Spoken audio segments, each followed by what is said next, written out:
So let's go, Jeff, 15 years ago, 5 years into your real estate investing career.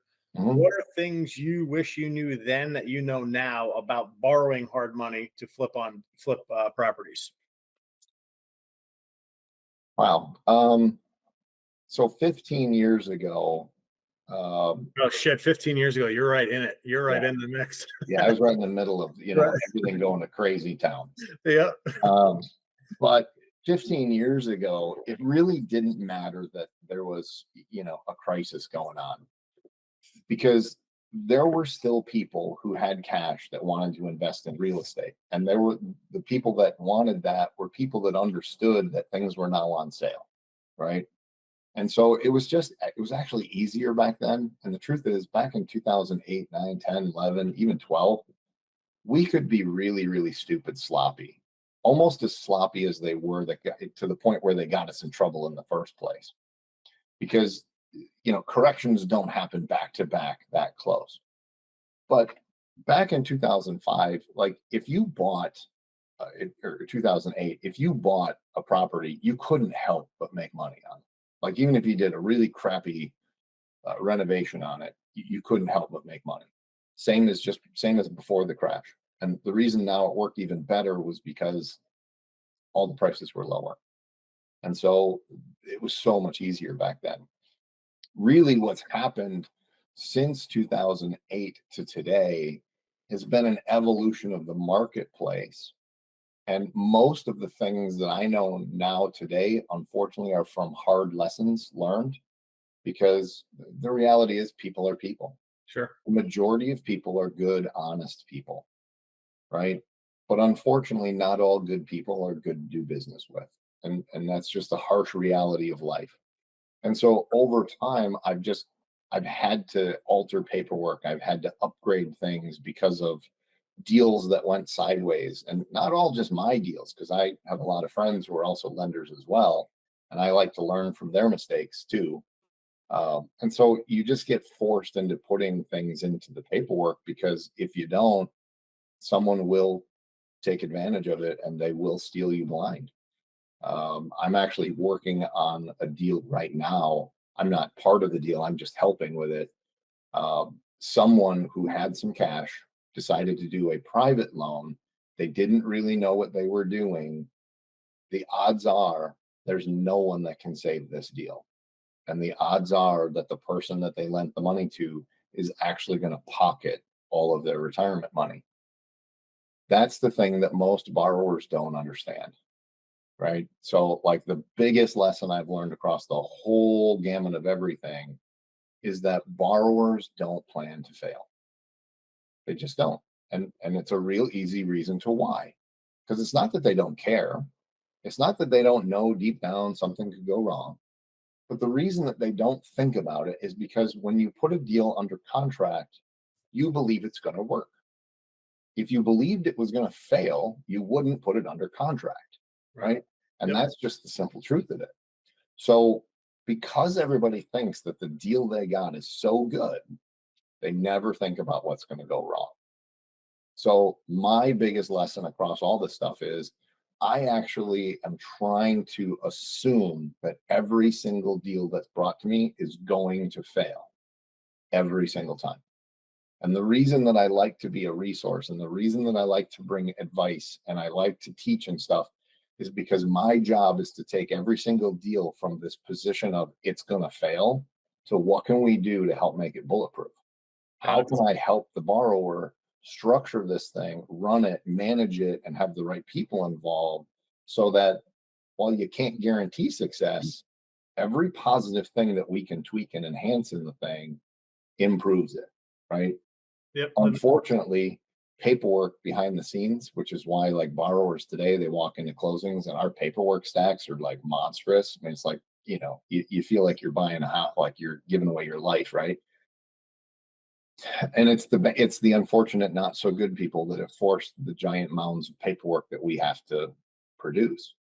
But if we can structure the deals right and we can really position things with borrowers correctly, 99% of what's in the paperwork doesn't matter Got it. because it's never used.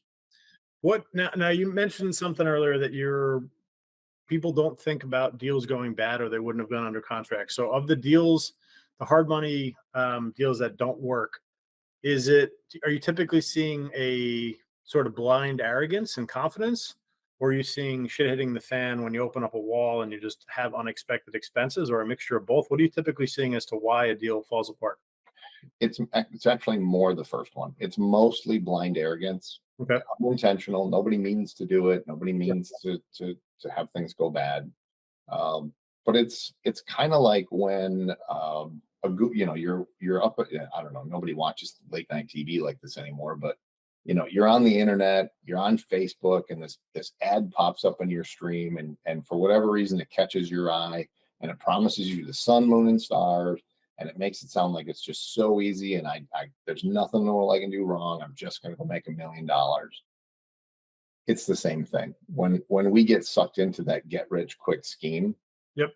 It doesn't matter. We could be 5 years into the business and know that there's a chance of failure. But you know what? When we see a deal that we believe the numbers just work, we'll put it under contract. A really good lender will help you see the truth. There are lenders out there that don't care and they will just go, well, you know what? It fits the box. Here's your check. Got it. And then the deal goes bad. And their very first response to the deal going bad is, great, we'll take it back. And they'll just foreclose. And if they foreclose, you now have a foreclosure on your record. And that's not good for anybody. My Got it. first reaction is never to foreclose. That doesn't Right. mean that we haven't had to, but that's my last resort is foreclosure. There's several other things that we can do to help save a deal, uh, rather than foreclosing and hurting people. Got it. Okay. Shit. Well, we can't end on that. We can't end on a negative note. Give me something. Give me something positive in the hard money lending space. Let's end on a positive story, positive case study. Think in the last 60 days of a deal that went through. Give me a good case study to walk through. Yeah, I don't have a great one off the top of my head, but I can just give you a typical deal Sure. that comes through. The average deal for us is usually in the 200,000 range now, Yep. maybe 250. So if somebody comes through with a $250,000 deal, let's just say it's worth 400. Okay, that's got a good spread on it, right? The $150,000 is a good spread. The LTV is well below 70%. This is pretty much a solid deal. If somebody has good experience, we want to close that thing, right? And so I think, I don't know, last week we closed several loans, but when they fall in that, I don't know, just what I'm going to call that sweet spot, right? Sure. Um, mid the mid-tier homes, right? Really where the median price range of any town, if you can get a deal where your after repair value flops close, give or take, to where that median is, it's super easy to close those as long as you're buying it right. Got it. Because those are the deals that everybody loves to fund because that's the house that everybody wants to buy, right? Does everybody want to buy a $2 million house? No, they don't. Hmm. Right? When you look at the buying pool, there's just not that many people that can afford it, right? Sure. Can you make more money on a $2 million flip? Of course you can, but it comes at a really, really high risk because this isn't HGTV, Sure. right? But if we go down that path of getting close to median, maybe a little above, man, those things are easy to get funded. They're easy to run. They're easy to manage. Generally speaking, too, in that price range, you don't end up with major renovations. Where you have to start tearing out walls and start doing all kinds of structural things. Sure. You're not usually running into mold or any of the other bad stuff. Most of them are paint and carpet. And if you do have to do some renovations, it's like, well, we got to put in a new kitchen. We just got to, but it's just cosmetic upgrades. Got it. Putting in a new kitchen to me is so common now. That's just an upgrade. That's not renovations really anymore, or full gut stuff. Got it.